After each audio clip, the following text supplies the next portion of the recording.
বহুতে মোক এইকেইটা দিন সুধি আছে যে এডিআৰইৰ অৰেল বিলাক কেতিয়াৰ পৰা আৰম্ভ হ'ব। আপোনালোকে জানে যে এডিআৰইত বিশেষ কেইটামান পৰীক্ষা অনুষ্ঠিত হৈছিল। প্ৰথম আছিল গ্ৰেড 3 ড্ৰাইভাৰ, ষ্টেনো আৰু ইলেক্ট্ৰিচিয়ান অৰ্থাৎ এপিডিচিএলৰ কাৰণে। আজি আমি সিদ্ধান্ত লৈছো যে গ্ৰেড 3ৰ কাৰণে কম্পিউটাৰ টেষ্ট, ড্ৰাইভাৰৰ কাৰণে ড্ৰাইভিং টেষ্ট, ষ্টেনোৰ কাৰণে ষ্টেনোৰ ব্যৱহাৰিক টেষ্ট আৰু ইলেক্ট্ৰিচিয়ানৰ কাৰণে ইলেক্ট্ৰিচিয়ানৰ স্কিল পৰীক্ষা কৰাৰ যিটো পৰ্যায় তাক আমি 15 জুনৰ পৰা আৰম্ভ কৰিম আৰু এই সমগ্ৰ ব্যৱস্থা আমি এটা মাহৰ ভিতৰতে সম্পূৰ্ণ কৰিম।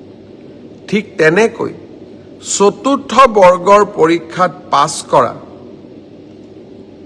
প্ৰাৰ্থীসকলৰো অৰেল আমি 15 জুনৰ পৰা আৰম্ভ কৰিম আৰু এমাহৰ ভিতৰত ইয়াক আমি সম্পূৰ্ণ কৰিম। অলপ আজি বা কালি বা পৰহি ৰাজ্য চৰকাৰে আপোনালোকক আনুষ্ঠানিকভাৱে দিন আৰু বাৰ আপোনালোকক জনাব।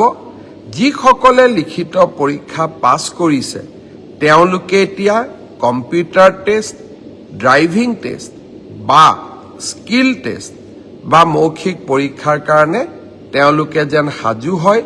15 জুনৰ পৰা এই প্ৰক্ৰিয়া আমি বহুতে মোক এইকেইটা দিন সুধি আছে যে এডিআৰইৰ অৰেল বিলাক কেতিয়াৰ পৰা আৰম্ভ হ'ব।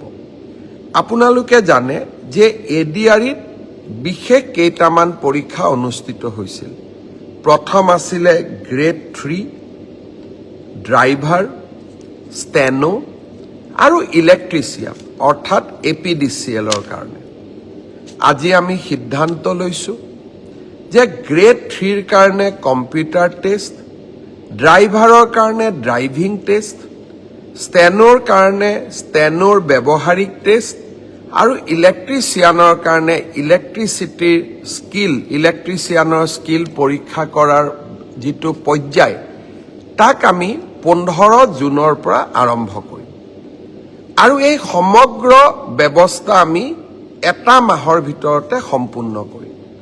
ঠিক তেনেকৈ চতুৰ্থ বৰ্গৰ পৰীক্ষাত পাছ কৰা প্ৰাৰ্থীসকলৰো অৰেল আমি 15 জুনৰ পৰা আৰম্ভ কৰিম আৰু এমাহৰ ভিতৰত ইয়াক আমি সম্পূৰ্ণ কৰিম। অলপ আজি বা কালি বা পৰহি ৰাজ্য চৰকাৰে আপোনালোকক আনুষ্ঠানিকভাৱে দিন আৰু বাৰ আপোনালোকক জনাব।